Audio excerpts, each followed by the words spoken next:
Monica et David se sont rencontrés à une époque où tout dans leur vie était déjà organisé et réglé. La jeune fille était déjà mariée et avait une belle-fille rayonnante. Mais leur vie de couple n'a pas fonctionné et elle a divorcé de son bien-aimé. Elle ne pouvait plus supporter l'infidélité et la trahison constante, alors elle a décidé de se séparer. Et elle resta seule, élevant paisiblement sa petite fille.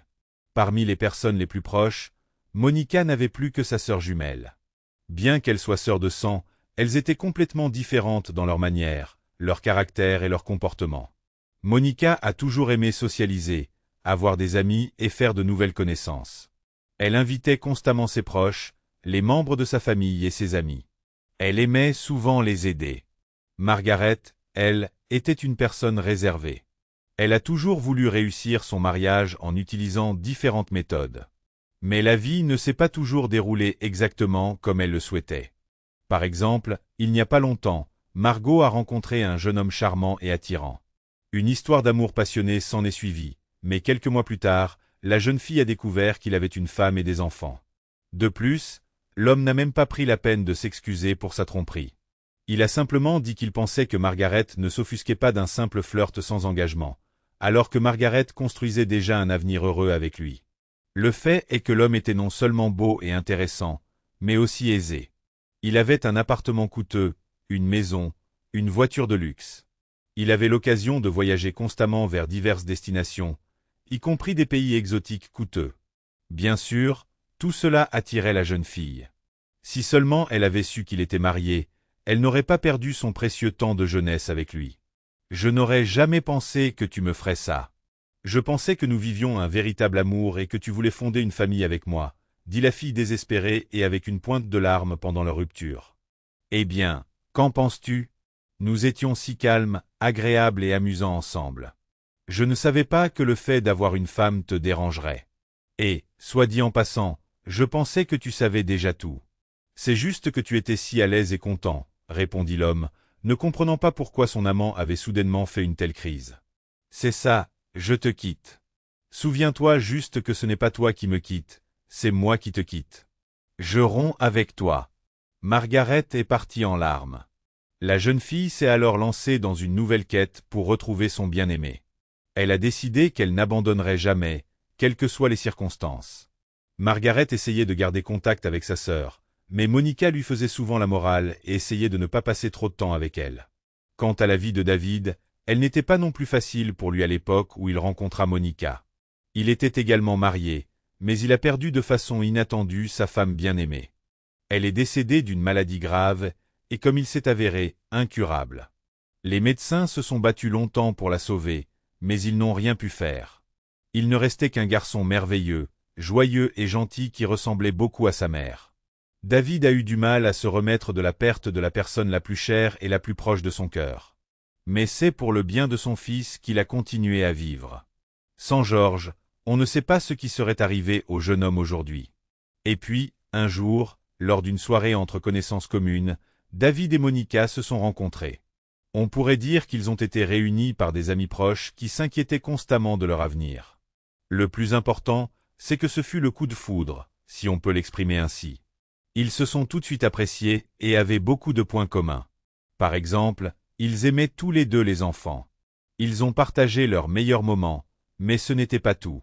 Monica et David étaient de véritables amoureux des chiens. Ils adoraient ces fidèles compagnons à quatre pattes. Ils en savaient beaucoup sur les différentes races et pouvaient partager leurs connaissances et leurs expériences pendant longtemps. Le temps passa et Monica et David devinrent de plus en plus proches. Ils finirent par présenter leurs enfants l'un à l'autre. À leur grande joie, tout se déroula exactement comme ils le souhaitaient. Georges et Amanda devinrent amis. D'une certaine manière, ils se comprirent immédiatement. En fait, tous deux aspiraient à un véritable ami avec qui ils pourraient partager toutes sortes de secrets et de mystères. Et quand ils se sont rencontrés et ont discuté un peu, ils ont réalisé qu'ils pouvaient se faire confiance. Ils ont passé tout leur temps libre à jouer à différents jeux, à lire beaucoup, puis à partager leur point de vue sur la littérature qu'ils lisaient ou les films qu'ils regardaient ensemble. C'était intéressant et tellement important. Bien sûr, il y avait des disputes qui se terminaient parfois par des cris. La jeune fille ne voulait pas toujours écouter son interlocuteur jusqu'au bout et l'interrompait souvent. Pendant un certain temps, Georges a toléré ce traitement et a pardonné à son ami, mais ensuite sa position a changé. Après tout, le garçon grandissait aussi et il était important pour lui que son avis soit toujours pris en compte. C'est ainsi que ces relations se sont construites, mais dans l'ensemble, elles ont vécu en harmonie. Les parents essayaient constamment d'organiser divers événements amusants et partaient en voyage ensemble. Il y a eu beaucoup de moments et d'événements brillants, intéressants et inoubliables. Les enfants ont grandi et sont devenus plus sages. Chacun d'eux avait ses propres objectifs et ils ont essayé d'une manière ou d'une autre de naviguer dans la vie ensemble. Une fois que Monica a rencontré David, elle n'a presque plus communiqué avec sa sœur jumelle. Ce n'était pas la faute de Monica, mais plutôt la réticence de Margaret à interagir avec elle. Margaret a découvert que tout allait bien dans la vie personnelle de sa sœur jumelle et a commencé à l'envier. Bien sûr, Margot s'est toujours considérée comme la plus belle, la plus intéressante et la plus méritante des meilleures et des plus merveilleuses choses de la vie. Mais rien de tel ne se produisait encore dans sa propre vie. Elle pensait que Monica ne se remarierait jamais et ne rencontrerait personne de convenable. Du moins, c'est ce qu'elle désirait secrètement. Mais elle apprit ensuite que sa petite sœur n'était pas une ratée et qu'elle avait un véritable admirateur, un beau docteur qui plussait à ce moment-là. Margaret décida qu'elle ne parlerait plus jamais à Monica. La vie semblait lui arranger les choses de façon injuste. Margot ne comprenait pas pourquoi une fille aussi belle, attirante et intelligente n'avait toujours pas d'homme normal, convenable et célibataire, sans dette ni enfant. Du moins, c'est le genre de prince dont elle rêvait. Mais le temps passait et personne ne semblait correspondre à sa description de l'homme idéal. Bien sûr, elle avait parfois des amants qui l'aidaient. Elle tomba amoureuse. Au début, tout était parfait et merveilleux, mais le conte de fées s'est vite terminé sans donner de résultat. Margaret se plaignait souvent de tout ce qui lui arrivait dans la vie à sa meilleure amie, Marie. Pourquoi les autres obtiennent-ils tout ce qu'ils veulent alors que moi, je finis toujours par revenir à la case départ? Ce n'est tout simplement pas juste. Tu vois par toi-même comment je suis et les gens qui m'entourent. Je n'arrive pas à comprendre où va le monde et que dois-je faire? La fille pleurait souvent auprès de Marie. Ami, tu sais que toutes les mauvaises choses de ta vie passeront. Tout ira bien. Tu sais, j'ai élaboré un plan pour te trouver un nouvel admirateur qui réussira, dit Marie avec enthousiasme. Tu as piqué ma curiosité, bien sûr. Dis-moi, je suis très intéressé, demanda la fille. Nous allons t'inscrire sur un site de rencontre. J'ai entendu dire que beaucoup de gens y trouvent leur moitié. Et vous savez, il y a des hommes honnêtes et aisés qui, en raison de leur emploi du temps chargé, ne peuvent pas rencontrer les gens en personne. Ils n'ont pas le temps pour ça. Mais en ligne, ils peuvent vous trouver et organiser un rendez-vous, explique Marie. Malgré sa riche expérience en matière de rencontres sociales et de relations avec les jeunes, Margaret n'avait jamais essayé les rencontres en ligne pour le simple plaisir de le faire.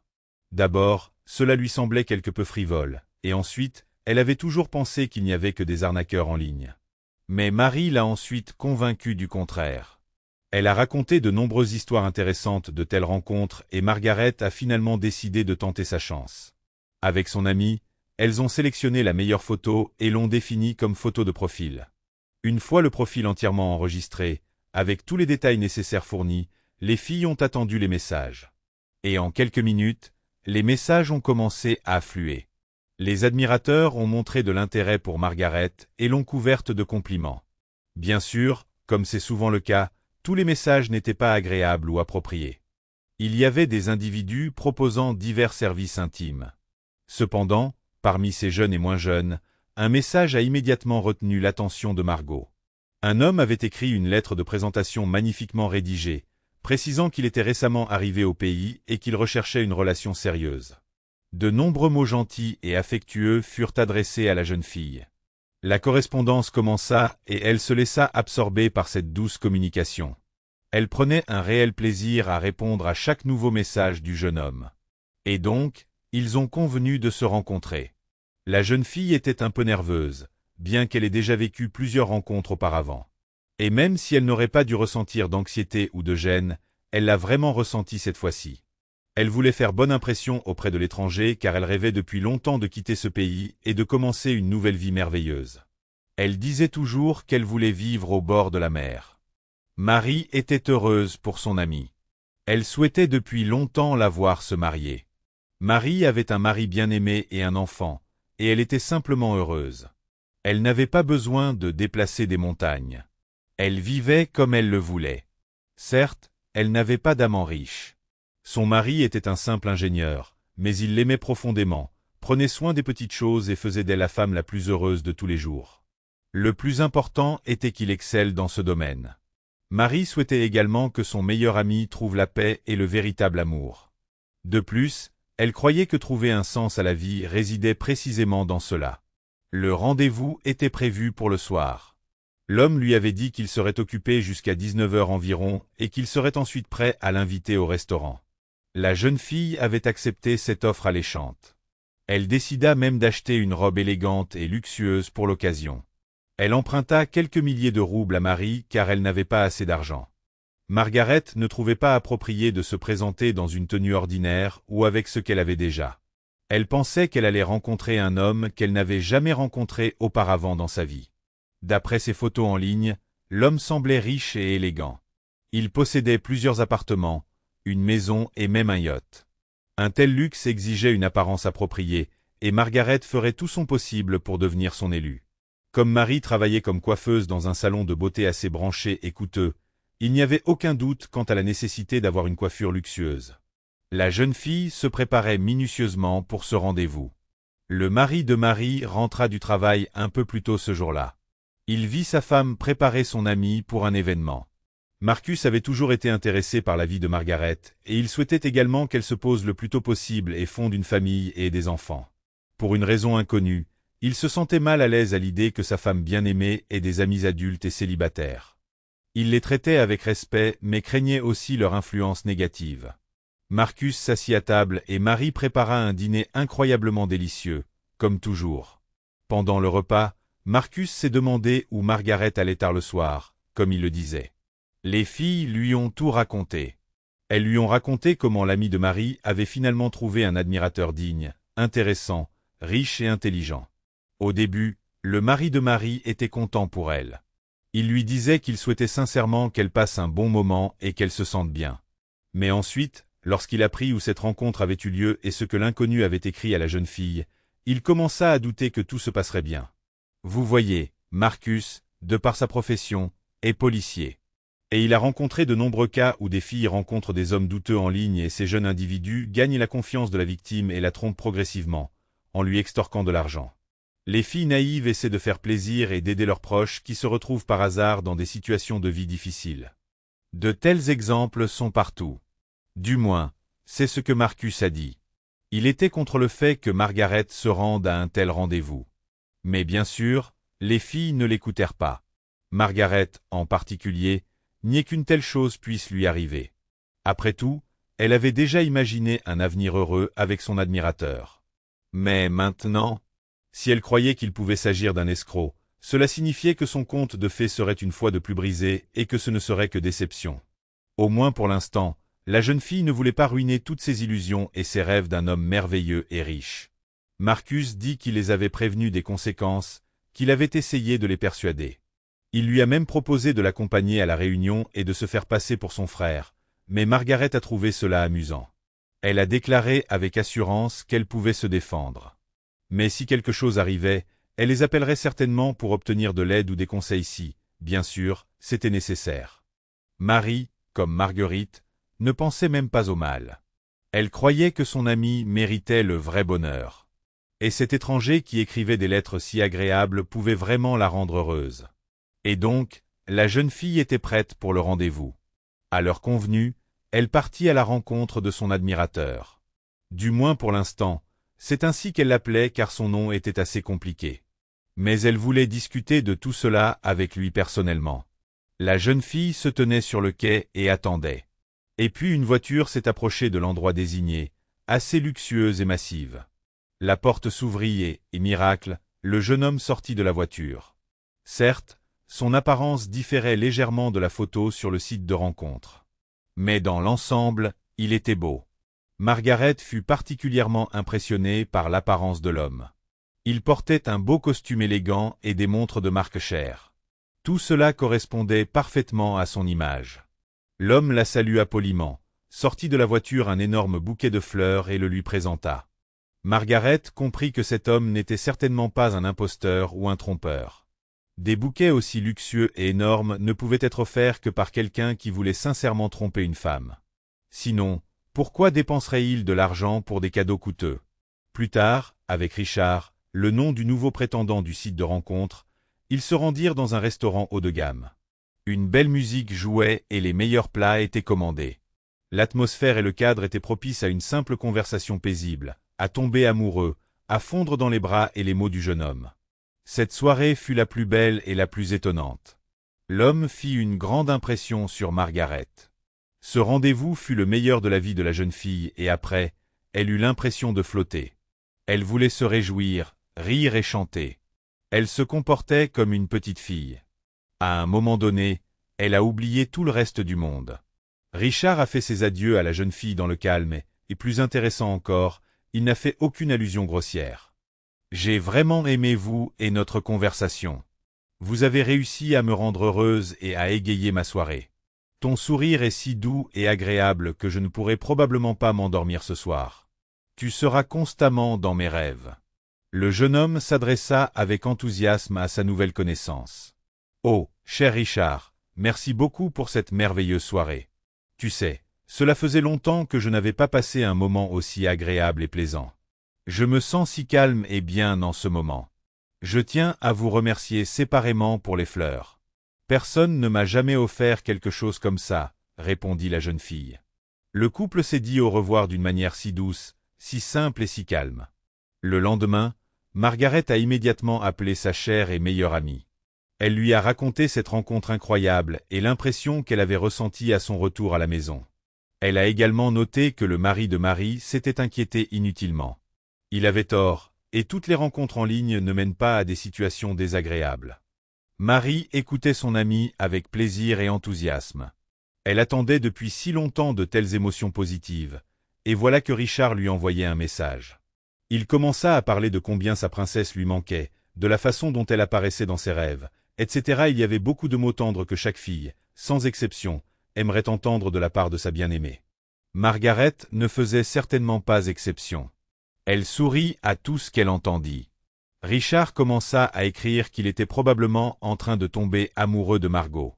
Bien sûr, la communication ne s'arrêta pas à un simple échange de messages. Richard a invité la jeune fille à un autre rendez-vous, mais cette fois-ci, il l'a invitée à visiter une autre ville et à y faire du yachting. Margaret était prête à sauter de joie devant une telle offre. Elle ne pouvait même pas imaginer que son prétendant réaliserait son rêve le plus cher si rapidement et si facilement. Et la jeune fille accepta.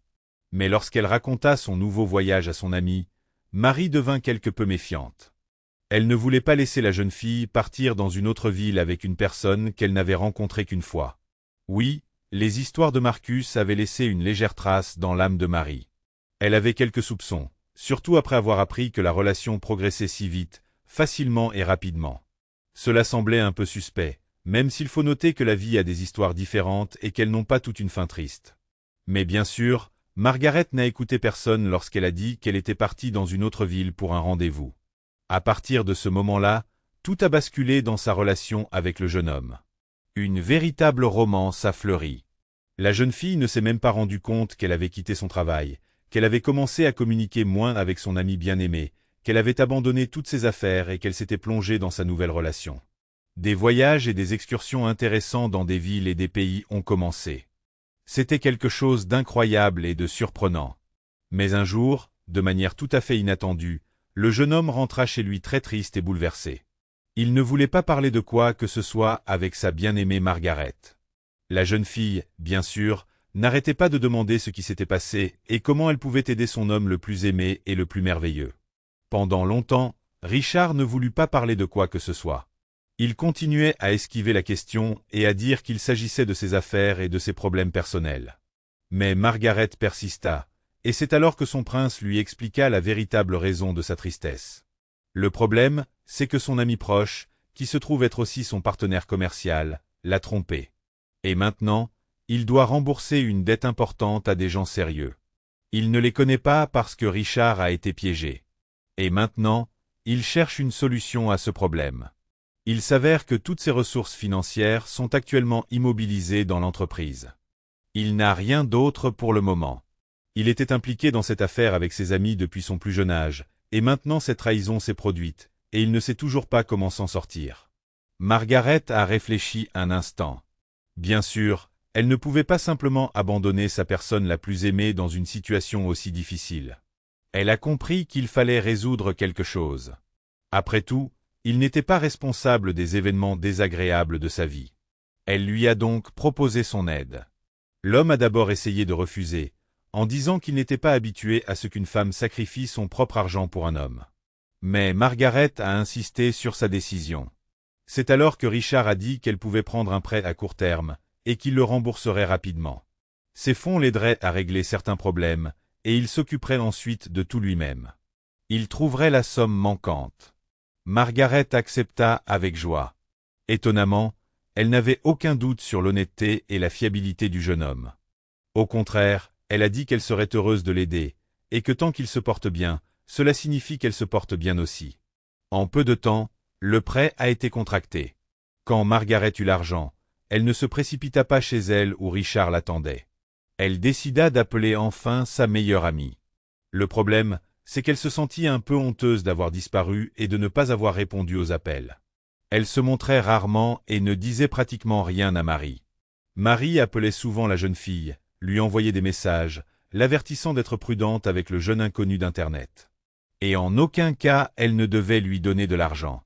Mais à chaque fois que Margaret voyait quelque chose de similaire dans les messages, elle rangeait immédiatement son téléphone et supprimait les données. Et maintenant, elle se sentait un peu triste sans comprendre pourquoi.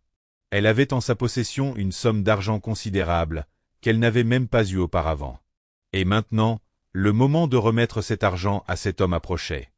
À ce moment-là, des doutes surgirent dans son esprit. Oui, tout à coup, comme sortie de nulle part, elle commença à s'inquiéter. Même si extérieurement elle était sûre de faire tout ce qu'il fallait. Telle est la nature des femmes. Après une longue réflexion, Margaret composa finalement le numéro de téléphone de son amie. Étonnamment, Marie répondit rapidement, décrocha le téléphone et commença à parler. Marie ne reprocha rien à son amie, mais se contenta de lui demander si tout allait bien et comment elle allait. Margaret rassembla son courage pour avoir une conversation honnête. Elle lui expliqua que son jeune homme était confronté à de graves problèmes et qu'elle devait l'aider. Cependant, Marie se calma soudainement mais découragea fermement la jeune fille d'agir ainsi. Elle lui dit que Marcus avait récemment trouvé des informations sur une personne inconnue qui correspondait étroitement à la description de Richard. Ses méthodes de séduction étaient similaires, tout comme son comportement. Il n'a jamais été attrapé. En quelques mois, il a réussi à tromper plusieurs femmes de la même manière. Comme Margaret, elles lui ont donné tout leur argent et il a tout simplement disparu. Les femmes étaient différentes. L'une d'elles était plus âgée mais aisée. Il avait réussi à obtenir d'elle une somme d'argent conséquente. Mais elle avait dit qu'elle était prête à payer son jeune amant pour les merveilleux moments qu'ils avaient passés ensemble, même si un sentiment de ressentiment persistait. Après tout, il n'avait pas demandé l'argent, il l'avait pris dans son coffre-fort. Bien sûr, Margaret ne voulait pas croire que son être cher et aimé puisse être impliqué dans de tels complots. Il lui était désagréable de penser que cela pouvait être vrai. Au cours de la conversation avec Marie, elle commença à reprendre ses esprits, se rappelant divers incidents de leur vie commune, des appels mystérieux et douteux à différents moments de la journée. Tout cela était vague et difficilement explicable. Marie a conseillé à son amie de prendre ses distances avec le jeune homme. Et si c'était difficile pour elle en ce moment, Marie lui a proposé de rester chez elle pendant un certain temps, de partir en voyage d'affaires pendant quelques semaines. Après une conversation aussi claire et calme avec sa meilleure amie, Margaret a décidé qu'elle ne devait en aucun cas poursuivre cette relation et prendre des risques. Elle s'est dit que s'il l'aimait vraiment, il serait capable de prouver son honnêteté et son intégrité. Margaret aurait dû aller directement voir son amie avec l'argent, mais elle a ressenti le besoin de rentrer chez elle pour récupérer ses affaires et ses bijoux, et cela s'est avéré être la pire décision de la vie de la jeune fille. Margaret entra dans l'appartement où Richard l'attendait depuis plusieurs heures. Il lui demanda si tout se passait bien avec le prêt, s'il y avait des problèmes. Margaret décida de tromper l'étranger. Elle lui a dit que le prêt lui avait été refusé pour certaines raisons et qu'elle ne pouvait plus l'aider, même si elle comprenait à quel point les choses étaient difficiles pour lui. Et puis, cet homme merveilleux, gentil et généreux a changé. « Pourquoi dis-tu ça » Comment se fait-il qu'il t'ait soudainement refusé le prêt et qu'il n'y ait plus d'argent? Je comptais sur toi. Et maintenant, tu veux juste me tromper comme ça? J'ai déjà promis aux créanciers que je leur apporterai une partie de la dette aujourd'hui. Que penses-tu que je dois faire maintenant? L'homme s'est mis à crier fort. Ne crie pas, Richard. Je ne suis pas responsable de cette situation. Et pourquoi me reproches-tu le manque d'argent? Après tout, tu ne voulais pas que je prenne ce prêt, répondit la jeune fille perplexe. Richard ne pouvait tout simplement plus se contenir, il était furieux. Il ne pouvait plus continuer à faire semblant et à faire comme si tout allait bien. Il marchait dans la pièce, de plus en plus en colère. La fille décida d'aller dans sa chambre et de rassembler quelques-uns de ses effets personnels. Mais quand Richard s'aperçut qu'elle était sur le point de le laisser complètement seul et sans argent, il devint encore plus furieux et furieux.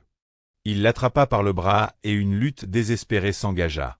Et puis, accidentellement ou peut-être intentionnellement, il poussa la jeune fille avec force. Elle tomba et se cogna la tête contre la table. Cette chute fit que la fillette cessa de respirer. Richard fut alors envahi par une peur intense. Bien sûr, il s'est avéré qu'il s'agissait d'un voleur et d'un escroc. Mais il n'était pas du genre à se débarrasser facilement d'une personne. Il a commencé à paniquer et à faire les 100 pas dans la pièce, réalisant qu'il devait s'enfuir. Il ne voulait pas faire face aux conséquences d'un crime aussi grave. Richard rassembla rapidement ses quelques affaires, attrapa un sac et s'enfuit. Il ne prit même pas la peine de fermer la porte. Il la laissa grande ouverte. Après un certain temps, environ 2 heures s'étaient écoulées depuis les événements survenus dans l'appartement, lorsque la voisine de Margaret entra. Elle vit la porte grande ouverte et soupçonna que quelque chose s'était passé. Lorsque Madame Floyd vit Margaret allongée sur le sol, immobile, avec un liquide rouge près de la tête, elle comprit tout et appela immédiatement une ambulance. Beaucoup de temps s'était écoulé depuis la chute de Margaret et les médecins ne pouvaient plus l'aider. Si cela avait été un peu plus tôt, elle aurait peut-être eu une chance de se battre pour sa vie d'une manière ou d'une autre. Mais il était désormais trop tard. Au bout d'un certain temps, Marie apprit que sa meilleure amie n'était plus avec elle et ne serait plus jamais à ses côtés. Ce fut un coup dur pour elle. Elle savait que la jeune fille avait une sœur jumelle avec laquelle elle n'avait pas communiqué depuis plusieurs années. Marie savait à peu près où elle travaillait et décida d'aller à son bureau et de tout lui raconter. Monica avait besoin de savoir qu'elle n'avait plus de sœur. Un homme imprudent, mais toujours aimé. Pendant ce temps, David était à l'hôpital, s'occupant des blessés. La journée et la nuit avaient été extrêmement éprouvantes, et il devait juste tenir encore un peu avant de rentrer chez lui. L'homme a décidé d'appeler sa femme pour lui demander comment les choses allaient pour eux, ce qu'il faisait. Lui manquait-il? Ces brèves conversations tout au long de la journée l'ont aidé à faire face aux difficultés. David a parlé avec Monica pendant quelques minutes avant de raccrocher. Et puis un médecin, un collègue avec qui il avait toujours été ami, se précipita vers lui. Il était effrayé et agité, ne sachant pas comment annoncer la nouvelle à David. L'homme ne comprenait pas non plus ce qui s'était passé et pourquoi Oleg était venu le voir si pâle et aux lèvres bleues. Ils se rendirent à la morgue et lorsque le drap fut retiré, le médecin reconnut sa femme et la fille, la même personne à qui il avait parlé quelques minutes auparavant. Il n'en croyait pas ses yeux. Comment cela avait-il pu se produire? Car à ce moment précis, une conversation avait lieu, sa femme était à la maison avec leur enfant, en train de jouer et tout allait bien. David a failli s'évanouir mais a réussi à se ressaisir. Il a alors décidé d'appeler à nouveau Monica et à sa grande surprise, sa femme a de nouveau décroché le téléphone. Il a retrouvé son calme et lui a tout raconté calmement. David a mentionné qu'il était actuellement à la morgue et qu'il y avait une fille qui était une réplique exacte de Monica. La fille a dit que c'était possible car elle avait une sœur jumelle dont elle n'avait jamais parlé auparavant car elle n'avait pas été en contact depuis longtemps. Monica, en apprenant que sa sœur jumelle était actuellement à la morgue, s'y est précipitée immédiatement. Il lui était difficile de penser et de respirer. Même si elle n'avait pas communiqué depuis si longtemps et qu'elle n'avait pas réussi à trouver un terrain d'entente auparavant, cela ne signifiait pas que Monica n'aimait pas Margaret. Elle pensait souvent à sa sœur et rêvait même du jour où elles seraient ensemble. En chemin, elle espérait toujours que ce ne serait pas sa sœur. Dans la vie, il arrive parfois que des personnes qui se ressemblent beaucoup se rencontrent, et les médecins auraient pu tout simplement passer à côté et se tromper. Du moins, c'est ce que la jeune fille voulait désespérément croire. Et voilà que Monica était déjà arrivée à la morgue.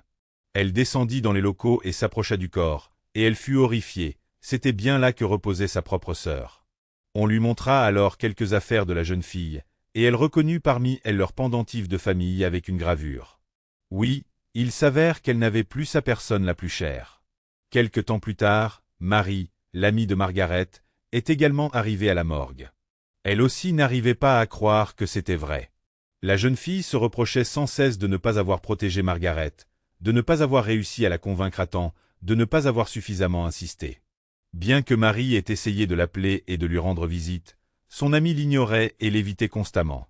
Marcus, le mari de Marie, éprouvait également des remords de ne pas avoir pu empêcher Margaret d'aller à ce rendez-vous douteux avec un inconnu dès le premier jour. C'était incroyablement déchirant que Margaret ait tragiquement quitté ce monde et que personne ne puisse l'aider. Bien sûr, après un certain temps, ils ont pris le jeune étranger en flagrant délit. Il avait commencé à courtiser une autre femme, qui s'est avérée être une personne pas ordinaire. Agatha avait beaucoup entendu parler de cet étranger qui séduisait les femmes avec charme. Il avait quelques astuces qui le caractérisaient, il comparait toujours les filles à des pâtisseries sucrées. Il avait aussi d'autres caractéristiques distinctives, et c'est sur ces dernières qu'Agatha reconnut l'arnaqueur. Elle n'a cependant pas immédiatement repoussé ses avances, il lui fallait à tout prix rassembler des preuves de sa tromperie. Et elle y est parvenue. De plus, elle a dénoncé l'homme à la police, qui a appréhendé l'escroc. Le plus intéressant, c'est que le dénommé Richard n'a même pas réagi de façon défensive. Il savait pertinemment qu'à cause de ses actes, la jeune fille n'était plus en vie et qu'il était recherché. Néanmoins, il ne pouvait pas se permettre de rester assis et de se cacher. Il a continué à fréquenter les autres, bien qu'il ait quelque peu changé d'apparence, teint ses cheveux, modifié son style, etc. mais ses habitudes et son comportement sont restés les mêmes. Désormais, l'homme devra faire face à toute la rigueur de la loi pour tous ses crimes. Dans l'appartement où il vivait avec Margaret, il y avait beaucoup de ses empreintes digitales. À l'époque, il était pressé et ne les effaça pas de tous les objets, et c'était pratiquement impossible puisqu'il vivait là avec la jeune fille depuis plusieurs mois et avait laissé une trace profonde. Finalement, Richard a dû tout avouer car mentir et faire semblant ne fonctionnait plus, il y avait trop de preuves et de témoignages contre lui. Oui, à un moment donné, l'escroc et le voleur en ont eu assez de courir et d'essayer de se cacher. Tout s'est avéré vain, et maintenant il attend une longue peine de prison. Monica et David regrettent profondément de ne pas avoir retrouvé leur petite sœur à temps. Aujourd'hui, il ne reste que des souvenirs d'elle. C'est dommage qu'elle n'ait pas pu avoir une conversation sincère. Monica savait que Margaret pouvait être audacieuse et parfois colérique, mais avec un peu de patience, elles auraient pu trouver un terrain d'entente. À cette époque, Monica était elle aussi un peu en colère contre sa sœur. Elle ne voulait pas être la première à appeler sa sœur pour la persuader de se réconcilier et de vivre en harmonie. Ce n'est qu'à ce moment-là qu'elle a réalisé que sa fierté était inutile et sans fondement. Faire preuve de compassion envers son proche bien-aimé n'aurait eu aucune conséquence négative, mais maintenant ils ne peuvent qu'en parler beaucoup et pendant longtemps. Personne ne peut ramener personne à la vie. Ils font leurs adieux en toute quiétude à Margaret, entourée de tous leurs proches. Elle est partie de manière inattendue et à un si jeune âge, alors que le meilleur était encore à venir. Mais la vie a été brusquement interrompue.